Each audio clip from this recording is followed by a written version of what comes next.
Hey guys, welcome back to Uncensored. My name is Cosmo. Today's video, you and I are going to be watching the first interview of Andrew Tate after being detained. I do not want to spoil the video, so let's just jump right into it.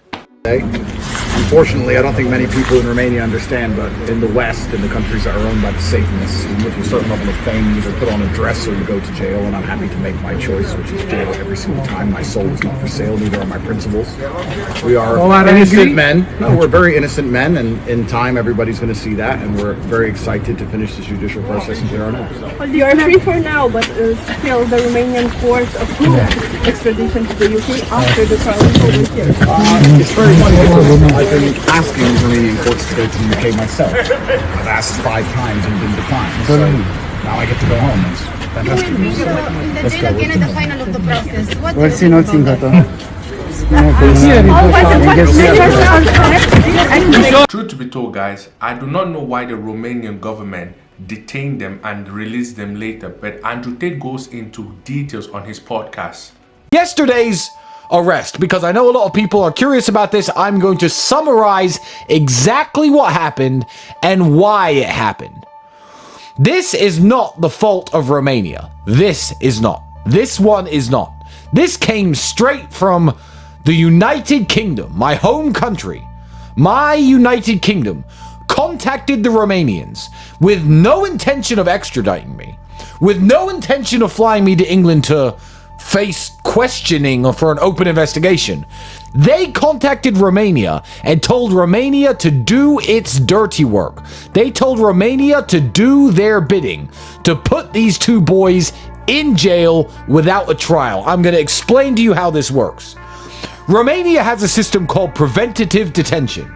If you're a suspect of a crime, they could put you in jail before you get a chance to explain yourself in court. That's why me and my brother did 3 months in jail last year. England doesn't have this.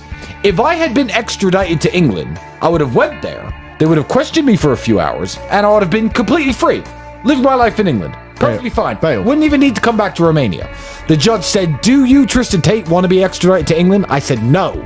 I want to stay here and clear my name." But what the UK were really trying to do was not to get me extradited and face questioning and be free in England. They were saying, "Look, Romania, he's a dangerous criminal because we allege he did something to somebody in 2012. I don't even know who I allegedly did anything to. There's no name on the paper. No name. Please. 2012. Please understand, a warrant came through saying in 2012. No, not that. It was more specific than that. It said Tristan committed acts of sexual violence, too rough during sex, to a victim in 2012 between the dates of, do you remember? April and December. 8 months. That's what the paper said. And England said, "Look, Romania, he's really dangerous. We know you've got him on trial, so don't extradite him yet. But what we want you to do is put him back in prison using your preventative detention system, which we don't have, to lock our citizen up in your underfunded prisons until the date of his trial, which could be a year or 2 from now." I was this close to a 1 or 2 year prison sentence, unending, maybe 3 years, perma jail. And you know who saved me? A Romanian judge who thought, I don't know her thought process, and I'm sure her thoughts are more eloquently put together than mine, but she thought this is a load of crap. And she said no.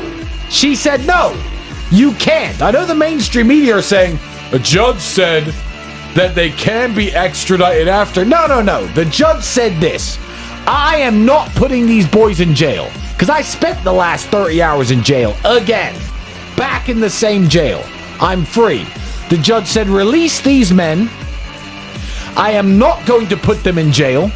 They can stay free if, UK, if your investigation is still going on when this is over, then you can have them. They're your citizens. If your investigation is still going on when this concludes, then I'll send them back. But until then, no, I'm not going to lock these men up in jail. A Romanian judge this morning saved me from a 2 or 3 year open-ended perma jail sentence. I believe that the UK government has used a lot of what Andrew Tate and Christian Tate has been saying on the internet, especially Andrew. Andrew has been doing a lot of self-snitching such as this. You cannot get a girl to work for you haven't fucked. So the recruitment process is the same as the PhD course. You message them on Instagram. The PhD course is my recruitment system.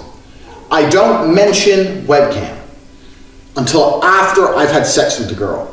If you're on dates and you're trying to mention it and shit, it just doesn't work. It puts them off. I'd never do that. That's disgusting. I'm not a whore. It's just not gonna work.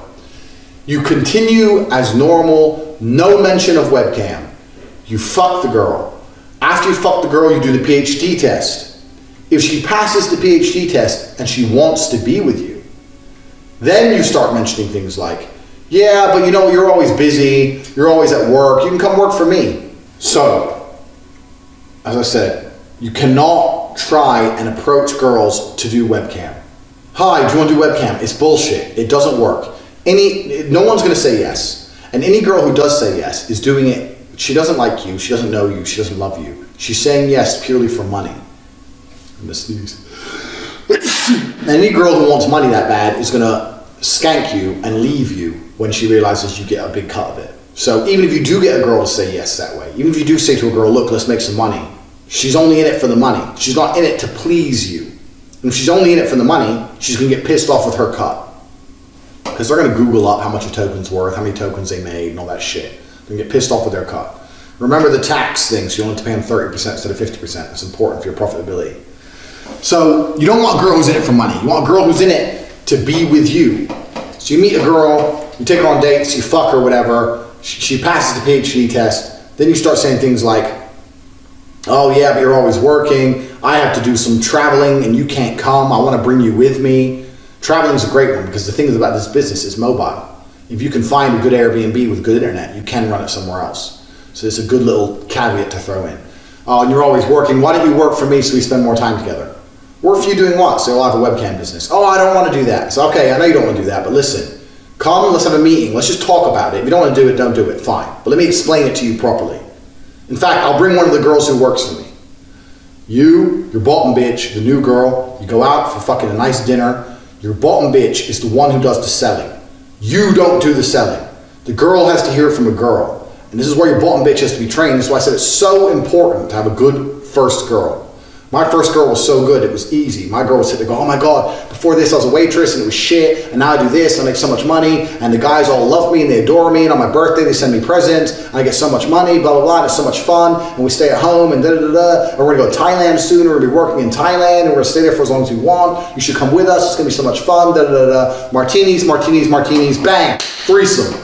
Slam them both, your bottom bitch knows, this girl's like, okay, well I'll try it. Put both girls on camera together the first day, so the new girl can sit there and just sit with the other girl and get drunk. Give them a bottle of vodka, put on the fucking chatterbait, 100 tokens per shot. The guys will send loads of money to get the girls drunk, because guys like drunk girls. Girls will sit there, get drunk, have a great time. You say it's your new job now, you haven't go to work ever again. That's how you recruit girls.